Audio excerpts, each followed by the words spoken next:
you can see what's going to happen. There's going to be a massive competition to attract capital and to attract Bitcoin, and by that extension, Bitcoiners.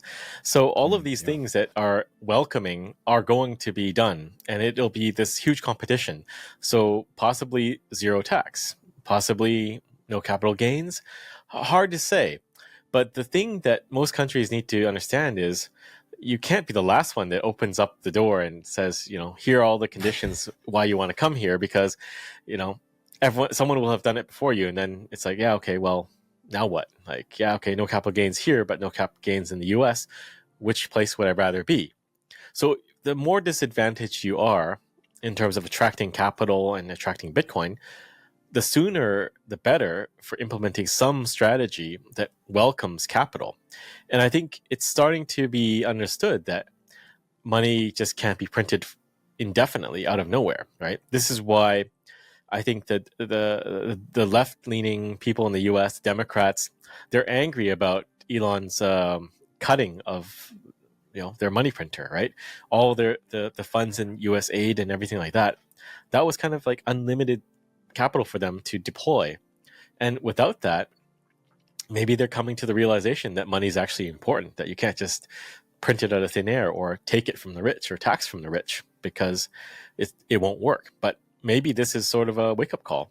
And I think it's also a wake-up call for many countries to understand the nature of the business they're in. They are in the business of running the country to grow, to attract money.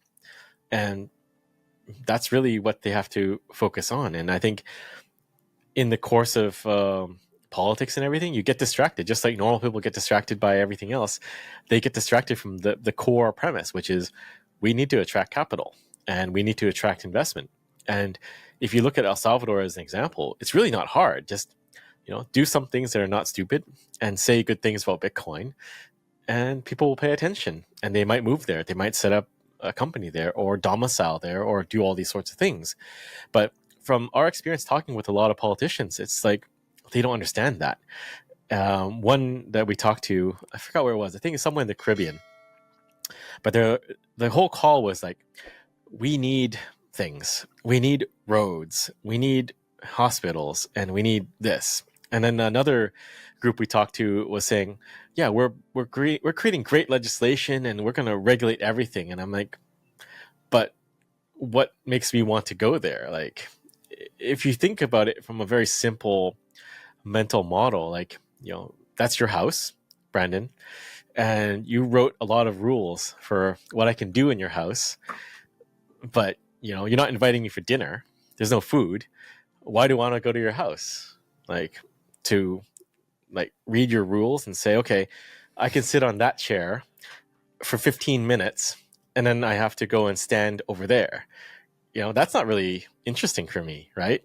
So I think almost part of what we do is kind of educating the politicians and governments on how the world really works and why people would care to put their capital or their Bitcoin in that country. What region do you think? What regions? I mean, it's kind of weird saying U.S. has SBR now, all out of nowhere. I guess in the turn of events, the last 6 months, and Trump wins the election. But what regions are you looking at where you're like, man, there's some people that get it here, and they've got some stuff going on. What regions of the world? I would say there's a lot of regions, and they're starting to wake up. I don't want to specify and jinx jinx our initiatives, fair. but there's a lot more interest now, and I think timelines are being stepped up. There was one because city of Trump? because of Trump. Okay, yeah. Yeah. So just taking a step back, like a lot of people are just waiting for the U.S. to do something. Like the politicians we engage with in a lot of places, they're all like, we're very conservative and we can't do anything. We'll see what the U.S. does. And you would think that would be not so common, but it's very common. And it was also the same with the ETFs. The Hong Kong ETFs launched only after the US ones, and then Australia followed after that, because nobody wants to be first because it's risky. And the biggest factor, I would say, is career risk. It applies to corporates and countries too.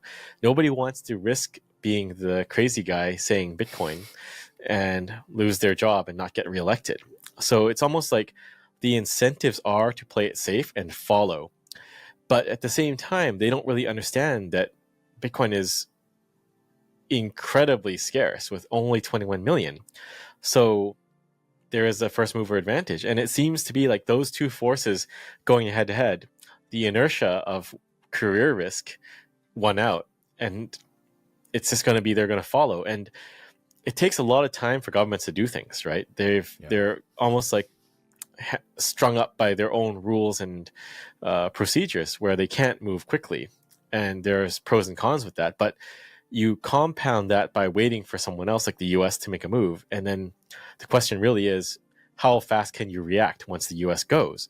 But you can already see these wheels turning in the US. They're moving as quickly as I've seen any government move.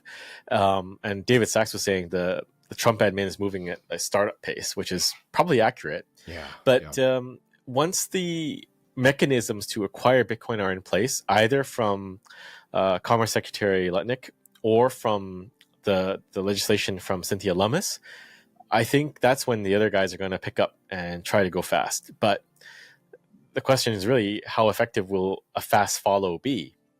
And who's going to be the fastest to follow? Those are the questions that need to be asked. I would love, again, it's been 15, 16 years. I'd love for you to unpack why we are still dealing with Cardano, Ethereum, XRP. These have been scams for a long time. I don't know why this continually is coming up. Can you please make some sense of why we are continually dealing with this garbage? It's tricky. I mean, it's like, the phrase eternal September, right? It's just there's always new people coming in. And it's like a combination of motivation and greed, where they come into this space, quote unquote, like the crypto space, and they see Bitcoin up here at, what are we at, 84 something, and they think, okay, that's out of reach for me. It's a bit of unit bias, but it's also like, they kind of think, I can't be that dumb that I missed this, and I must find something that everyone else missed. And then they look at altcoins and they maybe think, okay, well, yeah, there's this thing with high potential. It's a great blockchain and it's got a great team, and therefore it will, unseat Bitcoin. And you see this from this guy, what's his name? Jason. Oh, what's his name? Yeah, Calcanis. Yes. The guy, the all-in pod guy. Yep. But yeah, he posted something a while ago saying, yeah, Bitcoin's great, but there's going to be something that replaces it in the future. And it's like that, people generally think that they're pretty smart, and there's no way they could have missed something as revolutionary as Bitcoin. Therefore, it has to be something else coming up. And I think that's where part of the steam behind alts is coming from, that you have these new people coming in that believe themselves to be smarter and better investors, better analysts, better technologists, whatever. And they're going to pick one of these random things that has the potential to, go 10x or 100x, without understanding that, all of these things die over time. Like, there is no altcoin that doesn't die off against Bitcoin. And at the same time, a lot of these projects are very well financed because a lot of them have Bitcoin.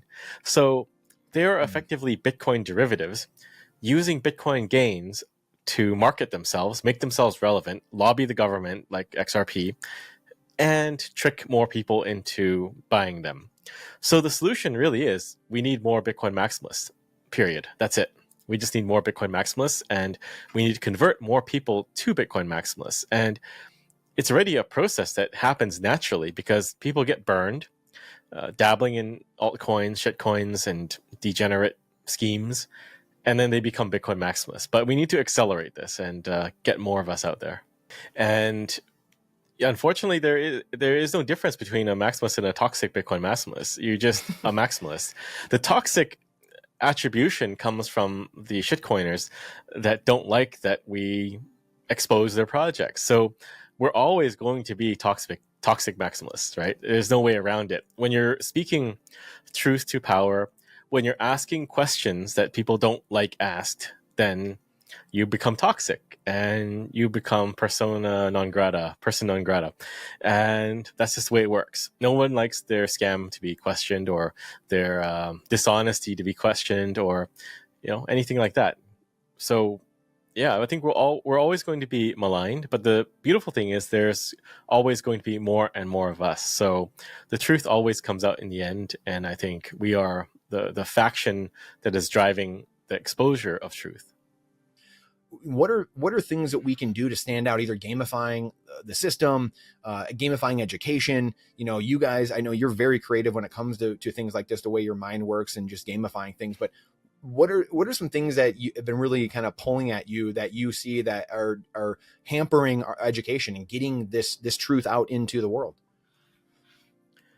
Well, I would say the biggest thing is we need to expand the audience. Like, everyone is doing a podcast. There's a lot of them right now, and there's more every day. But are you actually expanding the audience, the potential audience for people learning about Bitcoin, or are you just catering to the same, couple thousand plebs on X or Nostr or whatever right now? Yeah. And I think if you really want to contribute, you have to broaden our reach and get new audiences, come up with new ways to orange pill people. And it's not just, sharing your pod on X. That's just catering to the existing group or preaching to the choir, or however you want to put that. But this is why I find Aladdin's Bitcoin trading cards project really interesting, because that's actually expanding the reach of Bitcoin. When he's going out to these comic shows, conventions, and he's next to like Wizards of the Coast and Pokemon trading cards and all that stuff, I think it sends a very strong message, and it really is something that can be used to bring in people interested but not in Bitcoin to learn more and play it, like collect the cards, trade them, do whatever, but get involved. And it's not a overt way, like hitting someone in the head and saying you need to learn about Bitcoin, but you do it in a sly roundabout way, which is you get to collect these really beautiful cards, and they're just getting more and more beautiful every generation. So it's kind of a natural progression that I think is really good at orange pilling people.